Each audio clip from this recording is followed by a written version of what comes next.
sa ating inang pamantasan. And baka may mga graduate po dito ng PNU, kinakamusta po kayo ni inang pamantasan.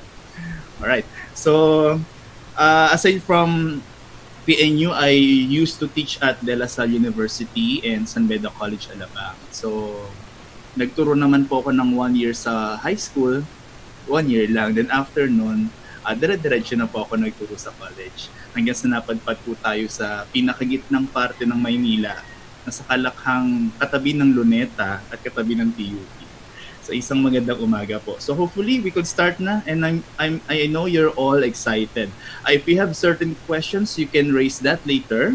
Pag meron po kayong mga tanong, right after our talk, you're free to raise your questions or comments or suggestions with our presentation today.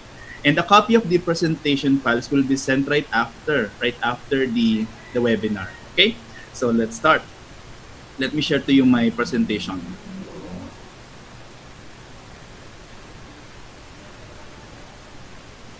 Okay, hopefully on your end, nakikita niyo po ba ang aking presentation? Malinaw naman po. Yes po, sir. Kita Right, naman po, sir. Yes, sir. So the focus of our webinar today will be on the essentials of e-learning and what's this e-learning all about, no? As well as how will you transition yourself or migrate yourself from the usual face-to-face to e-learning through migration plan. But beforehand, we need to know the idea that it will be difficult now, or there will be a big adjustment on our part today or for the next months to come to really migrate and to see flexibility on the way how we look at our classrooms from the face-to-face to online. It's very important to know that we need to make some adjustments or really to adopt changes, no, by the demands of the education system and with the whole of the pandemic that we have right now. That is why it's normal for the teachers to experience anxiety, experience boredom, and experience also worries. Normal po yun. Hindi naman po excuse na kung ikaw ay teacher na nasa mid-20s or mid-30s na kaya mo lahat. So hindi ganon. Even for most of our mentors, like for our senior faculties, most of them will be experiencing this so-called anxieties kasi ang laki na magiging adjustment natin na mangyayari on our education sector. That's why I need to give you background, no, and I need to give you certain tips also on how you will prepare yourself or migrate yourself in this kind of adjustment. So you need to understand first what are the misconceptions in conducting an online class. I know for some of us here had been experiencing doing classes online. Okay? Marami dito sa atin gumagamit tayo ng mga email to send our to check or even to send our copies of learning resources to our student, or even use email to retrieve some of the information or some of the outputs that we need to check, and also to manage some of our instructions using Facebook group, messenger chat, no, and other modalities pa.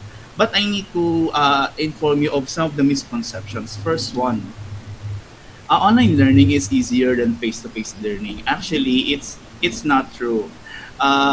It's still the same with the level of difficulty and flexibility when we deal with online learning. Hindi po ibig sabihin na kapag nag-online learning ka ay mapapadali na ang buhay mo.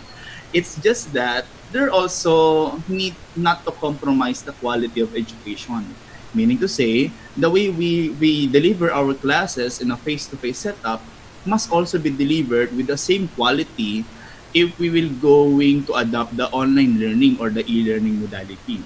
Okay? That's why online learning takes hard work. So, pinaghihirapan din ito on our end and also to our student. Second point, the quality is lower. No. Actually, the quality can be higher.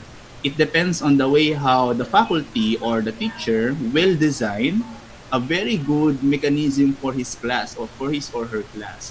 It doesn't mean na kapag nag-online ka, mababa ang quality na magiging output ng instruction or yung outcome ng mismong learning. Look at the way how University of the Philippines Open University handles their online classes. Even some of the open universities available in the country like PU, if you're offering your courses online, still has this kind of quality that is unique in the form of an online learning or e-learning. That's why we can't even say that the quality is lower if we will be pushing with the online learning. Okay? Next, cheating is more common and easier. Ito yung karamihan sa agam-agam ng ating mga teachers, no? Na kapag nag-online ka ay prone na sa cheating o tumataas yung level ng cheating. Actually, still depends on the way how the faculty or how the teacher design the learning assessment. Typically more on learning assessment eh. Ang pinaka-crucial lang dito is whenever we ask our student to accomplish something, we need to ensure that everything should not be copied from an internet source, or even let's make the learning more authentic in a way that they will really appreciate the quality of your assessment strategy in order for us not to identify some sort of cheating mechanisms, okay, or cheating practices, okay. So hindi siya madali, actually mahirap nga siya kung tutusin. And the retrieval of information or the retrieval of the reports or grades would be easier also if we'll be dealing with online learning or e-learning. Another one, it's not important for us to become tech savvy. Ibig sabihin, hindi po ibig sabihin na online class ay kailangan magaling ka sa mga gadgets. Hindi po ganon. Kasi you can actually deliver an online learning or an online class even using your smartphone. As simple as that. As long as you have your laptop and as long as you have this platform that you could use for teaching and learning, wala po magiging problema. Hindi naman po ibig sabihin na kailangan mo na mag-TikTok ka, ay marunong ka mag-TikTok para ikaw ay maging tech savvy. It depends also on the way how we see the technology as a support mechanism. It's very important. Alam po, karamihan sa atin dito ay may mga Facebook account, we have our own smartphone, we have our own tablet, and we have our own laptop. So that will suffice our demand for online class. It's just that how will you be able to motivate or really train yourself that you will be engaging on this kind of modality.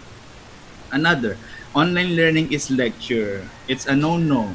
Online learning is not a lecture. You can do group activities there. You can do collaborative work. You can do demonstration.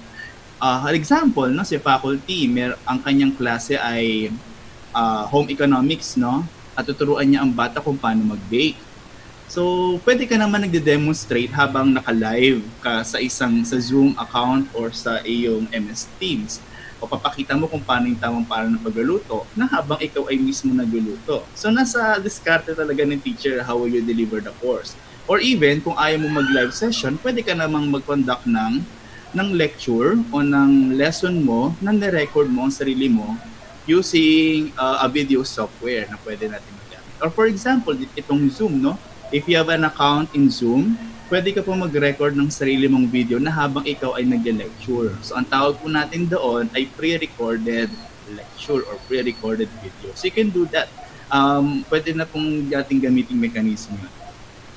Now, how can we minimize our worry and anxiety as online teachers? So these are the tips para makatulong po sa inyong mga agam-agam at para hindi po tayo ganoong mabigla pagdating sa ganitong klase ng modality. So first that you need to know is to get moving. So hindi po dahil tayo ay naka-pandemic or may COVID-19 crisis ay titigil po ang ating mga mundo. Kailangan po ay patuloy pa rin tayo na nag-exercise, nanonood ng paborito nating Korean novela, yung ating mga pinagkakaabalahan sa buhay, nag-meditate pa tayo, kumakain pa tayo ng gusto nating kainin. I mean, we still need to continue with our lives. Meaning to say, pwede pa rin naman natin gawin yung mga bagay na ginagawa natin. And it will help us also not to think more of the pandemic side as academicians, no? Maaari pa rin natin gawin yung mga ibang bagay na usual natin ginagawa nung hindi pa tayo nagkaroon ng ganitong klaseng pandemic crisis. Another one is get enough sleep. Ito po ang isa sa mga tanong ko sa faculty, no? Kamusta po ang ating mga tulog? Baka po kasi mamaya, kakanood po natin ng mga Korean novela, like my mom, actually pinagalitan ko ang mami ko kanina dahil alas 3 ng madaling araw na siya natulog, nakababad po siya sa Netflix, and she's 79 years old. Tapos kakagising lang niya ngayon lang. So, I mean, it's very important for us educators to have enough sleep. Enough sleep. Ito lang po ang ating panlaban. Sa online learning kasi online learning demands time. For example, if you have a teaching schedule of 7 o'clock to 8:30 in the morning, you need to meet your class whether in a form of a Zoom meeting or MS Teams or asynchronous by that schedule alone. Why? Bakit doon lang sa schedule na yon? Dahil marami pa po ang mga ibang courses na nakaplat sa kanilang mga schedule. That's why we need to be faithful on our schedule. You need to build a strong network. Remember the idea of Facebook Messenger to communicate with your friends, ating mga kumare, mga kumpare, at the same time sa mga colleagues natin sa school. It's very important to to know them and to interact with them lalo sa panahon po ngayon ng pandemya. It's good to have a strong network with our colleagues by this time around. Prepare and plan. In dealing with online learning, it's not merely in the usual face-to-face setup na kapag ikaw ay pumasok sa classroom, automatically magtuturo ka agad, no? Most especially kung ikaw talaga ay mataas yung level ng expertise on the subject matter. In online learning, kailangan siyang pagplanuhan beforehand. Halimbawa, bago pumasok si first semester, dapat well-planned na yung mga activities ng mga bata. Kasi iba yung way of learning na ating kakaharapin. If there's another way we teach our student in an online learning